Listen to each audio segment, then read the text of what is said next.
FC ബാഴ്സലോണയിൽ നിലവിലുള്ള പരിക്കുകൾ ശരിക്കും ഇഞ്ചുറീസും കാര്യങ്ങളും ഒക്കെ ശരിക്കും ബാഴ്സലോണയെ ബാധിക്കില്ലേ എന്ന് ചോദിച്ച് നമുക്ക് ഒരുപാട് പേര് മെസ്സേജ് അയക്കുന്നുണ്ട്. സോ അതൊരു ലോങ് ഫോർമാറ്റ് വീഡിയോ ആയിട്ട് ചെയ്യാമെന്നാണ് ഞാൻ വിചാരിക്കുന്നത്. അതിന് ഒരു സിമ്പിളായിട്ടൊരു ഉത്തരം പറയുകയാണെന്നുണ്ടെങ്കിൽ ബാധിക്കുമോ ഇല്ലയോ എന്ന് ചോദിച്ചു കഴിഞ്ഞാൽ guys this is FC Barcelona. അത് ഡീറ്റെയിൽഡ് ആയിട്ട് വീഡിയോ കണ്ടു കഴിയുമ്പോൾ നിങ്ങൾക്ക് മനസ്സിലാവും. And welcome back to 80 podcast football club. നമ്മുടെ കണ്ടൻസും കാര്യങ്ങളൊക്കെ ഇഷ്ടമാണെന്നുണ്ടെങ്കിൽ യൂട്യൂബിൽ ഈ ലോങ് ഫോർമാറ്റ് വീഡിയോ കണ്ടു കഴിയുമ്പോഴേക്കും നിങ്ങൾ നമ്മുടെ ചാനൽ ഒന്ന് സബ്സ്ക്രൈബ് ചെയ്തേക്കണം. ഇഷ്ടമാണെന്നുണ്ടെങ്കിൽ, ഇഷ്ടപ്പെട്ടു എന്നുണ്ടെങ്കിൽ, ഇഷ്ടപ്പെട്ടില്ലെങ്കിലും കൊള്ളാം കുഴപ്പമില്ല എന്നൊക്കെ തോന്നുകയാണെങ്കിൽ ചെയ്യുക കേട്ടോ. അത്രേ പറയുന്നുള്ളൂ. അപ്പോൾ ഒഫീഷ്യലായിട്ട് welcome back. This is RJ and pen.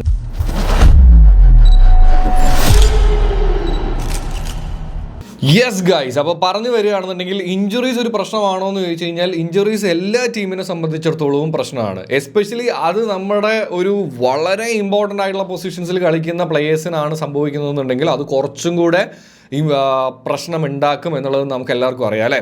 അപ്പോൾ അങ്ങനെയാണെന്നുണ്ടെങ്കിൽ കുറച്ച് ദിവസങ്ങൾക്ക് മുമ്പ് വരേക്കും ഫെർമിൻ, ടെർ സ്റ്റേഗൻ, ഗാവി എന്നുള്ളിടത്ത് നിൽക്കുമല്ലോ എന്ന് വിചാരിച്ചിരിക്കുമ്പോഴാണ് ഓർക്കാപ്പുറത്ത് നമ്മുടെ റഫീനിക്കും അതുപോലെ തന്നെ ജുവാൻ ഗാസിക്കും നമ്മുടെ നമ്പർ 1 ഗോൾ കീപ്പറാണ്. ഈ സീസൺ തുടങ്ങിയിട്ട് നമുക്ക് വേറൊരു ആളെക്കുറിച്ച് ചിന്തിക്കേണ്ട വന്നിട്ടേ ഇല്ല. അപ്പോഴാണ് ഈ പരിക്ക് വരുന്നത് അല്ലേ. ബാഴ്സലോണയെ സംബന്ധിച്ചിടത്തോളം ഒരുപാട് പ്ലേയേഴ്സിനെ വാങ്ങാനുള്ള ഫിനാൻഷ്യൽ സ്റ്റെബിലിറ്റിയിലേക്കൊന്നും എത്തിയില്ല. അടുത്ത വർഷമൊക്കെ ആകുമ്പോഴേക്കും നമ്മുടെ കടങ്ങളും കാര്യങ്ങളൊക്കെ വീട്ടിൽ തീർന്ന് ചിലപ്പോൾ ഒരു ബിഗ് സൈനിങ് ഒക്കെ നടത്താൻ പറ്റുമായിരിക്കും എന്നുള്ളൊരു പ്രതീക്ഷയിലാണ് നിൽക്കുന്നത്. ക്ലബ്ബ് സത്യം പറഞ്ഞു കഴിഞ്ഞാൽ ആ കഷ്ടപ്പാടുകളിൽ നിന്നൊക്കെ തിരിച്ചു വരുന്നേ ഉള്ളൂ.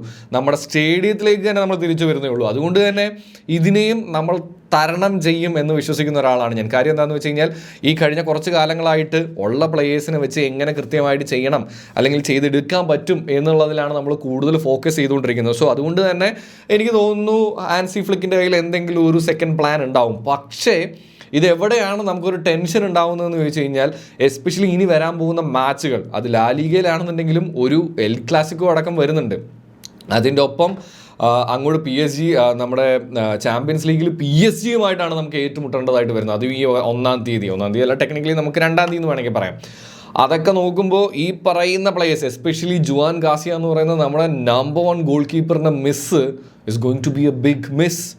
പക്ഷേ അതിനൊരു വഴി ഹാൻസി ഫ്ലിക്ക് കണ്ടിട്ടുണ്ടാവും എന്ന് ഞാൻ വിചാരിക്കുന്നുണ്ട്.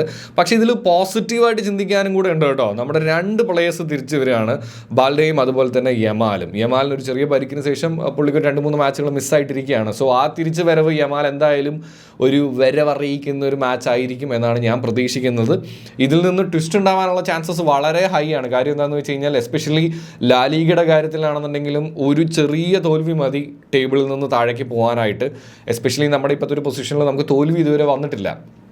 അതുകൊണ്ട് തന്നെ എസ്പെഷ്യലി ഇഞ്ചുറീസ് എങ്ങനെ ബാധിക്കും എന്നുള്ളത് നമുക്ക് എന്തൊക്കെ പ്രഡിക്റ്റ് ചെയ്താലും സംഭവിക്കാൻ പോകുന്നത് ഗ്രൗണ്ടിൽ കണ്ടു തന്നെ അറിയാൻ പറ്റുള്ളൂ.